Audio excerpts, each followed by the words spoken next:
ময়দানে নেমে গেছে, তারা আল্লাহর কাছে দোয়া করেছেন, ফেরেশতা দিয়ে আল্লাহ রাব্বুল আলামিন তাদের সাহায্য করেছেন। ঠিক আজ আমাদের পৃথিবীতে প্রায় 2.5 কোটি মুসলমান।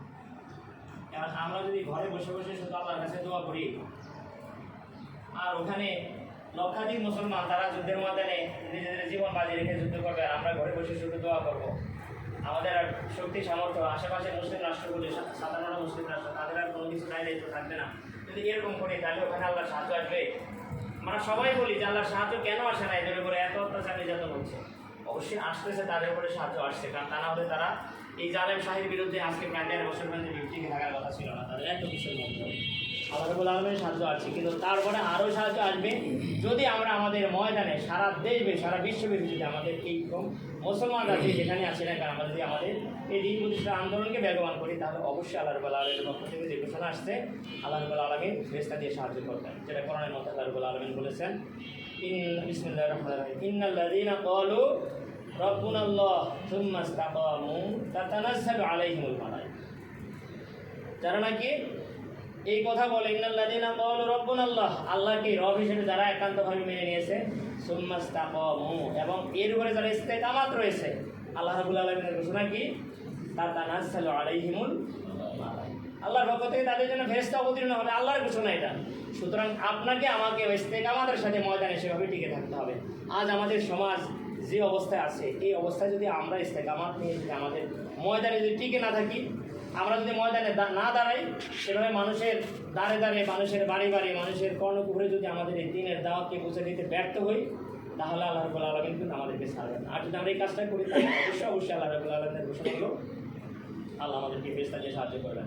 যে সাহায্যটা আপনারা করে দেখছেন যে 5 আগস্ট 27শে জুলাই যেটাকে বলা হয় থাকে, সেখানে আল্লাহ রাব্বুল আলামিনের সাহায্য ছাড়া কি নীতি হয়ে গেছে মনে করছেন? অবশ্যই আল্লাহ রাব্বুল আলামিনের সাহায্য এসছে। সেখানে আবাবিল এসছে, আবাবিল মানে হলো ঝাঁকে ঝাঁকে, আবাবিল পাখি না, আবাবিল শব্দের অর্থই হলো ঝাঁকে ঝাঁকে। সেখানে আপনারা দেখেছেন যে ঝাঁকে ঝাঁকে স্কুল কলেজে ছোটো ছোটো বাচ্চারা পর্যন্ত বেরিয়ে চলে আসছে। তাহলে সেখানে আল্লাহ রাব্বুল আলামিনের সাহায্য ছাড়া কোনোদিনই এভাবে গুলির মুখে, তারা জানে যে নিশ্চিত তারা মৃত্যুবরণ করবে, কিন্তু তারপরেও তারা সেখানে নেমে গেছে।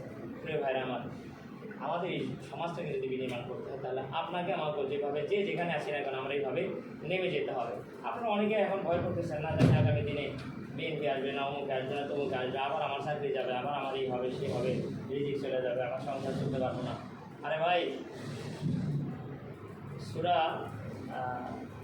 সম্ভবত ওদের 6 নম্বর আয়াত হবে, সাহেবরা বলতে পারবে। আল্লাহ রাব্বুল আলামিন কি বলেছেন? ওমা মিন দাব্বাতিন ফিল আরদি ইল্লা আলাল্লাহি রিজকুহা। সেখানে আল্লাহ কি বলেছেন? পৃথিবীতে এমন কোনো প্রাণী পদার্থ নাই যাদেরকে আল্লাহ রাব্বুল আলামিন রিজিক দেন না। তাহলে পৃথিবীতে কি এখন মানুষ বা যত পশু পাখি যাই কিছু আছে না খেয়ে মরতেছে বলুন তো? এখন যা মরতেছে সব বেশি খেয়ে মরতেছে, না খেয়ে কেউ মরছে না। বাংলাদেশের কথা বলেন, তাও বেশি খেয়ে মরতেছে, তারা কিন্তু কম খাইলে কেউ মরে না। সুতরাং আল্লাহ রাব্বুল আলামিন সকলের রিজিকের ব্যবস্থা করে রেখেছেন। আমরা যে যেখানে আছি, রিজিকের নিয়ে এত ভয় পাওয়ার কোনো সুযোগ নাই। এই রিজিকের ভয় পাওয়া মানে হলো আমার চাকরি চলে যাওয়া, আমার এই হওয়া, আমার সেই হওয়া। দেখবেন যে আপনাকে আল্লাহ রাব্বুল আলামিন যেহেতু ঘোষণা দিয়েছেন, আল্লাহর কোরআনের এই আয়াতের উপর যদি আমার আত্মবিশ্বাস থাকে, তাহলে অবশ্যই আমি এই কোরআনের আয়াতের উপরে বিশ্বাস রেখে আমি আমার হকের কথা বলে যাব, কোরআনের কথা বলে যাব। এরপরে যদি আমার উপর কোনো আপদ বিপদ আসে, দেখেন যে আল্লাহ আপনাকে এখান থেকে আরেকটা বড় মসজিদে আপনাকে ইমাম এবং খতিব হিসেবে আল্লাহ রাব্বুল আলামিন সেখানে ব্যবস্থা করে দেবেন। এখানে 10,000 টাকা বেতন থাকলে আরেক জায়গায় দেখবেন যে আপনার 30,000 টাকা বেতন হয়েছে, চিন্তাই করতে পারবেন না। এখানে দেখবেন যে আবাসিক ব্যবস্থা নেই, সেখানে দেখবেন ফ্যামিলি সহ থাকার ব্যবস্থা করে দিয়েছেন আল্লাহ রাব্বুল আলামিন। সুতরাং আমাদের এই রিজিকের ভয় করার কোনো সুযোগ নেই। আল্লাহ রাব্বুল আলামিন আমাদের সেগুলি ব্যবস্থা করবেন। তাহলে আমরা কাউকে ভয় করি না, আমাদেরকে একমাত্র ভয় করতে হবে কাকে? আল্লাহ। যার ভিতরে আল্লাহর ভয় আছে, যে আল্লাহকে ভয় করে, দুনিয়ার সকল কিছু তাকে কি করে? ভয় করে। আর যে মানুষকে ভয় করে, আল্লাহকে ভয় না করে, কোনো মানুষকে, কোনো ব্যক্তিকে ভয় করে, সকল জিনিসই তাকে আইসা তখন ভয় দেখাইতে থাকে। সুতরাং আপনি ভয় করবেন কেবলমাত্র আল্লাহকে, আমরা ভয় করবো কেবলমাত্র আল্লাহকে। আল্লাহকে ভয় করিয়ে দিন প্রতিষ্ঠার আন্দোলনকে ব্যবহার করার জন্য আমরা চেষ্টা করব। সুতরাং যে যেখানে আছি না কেন, আমরা সবাই ইসলামী একটা দলের সাথে সংযুক্ত হবেন। ভাই বলেছেন, আমরা যেহেতু জামাত ইসলামের পক্ষ থেকে এসেছি, আমার জামাত ইসলামীর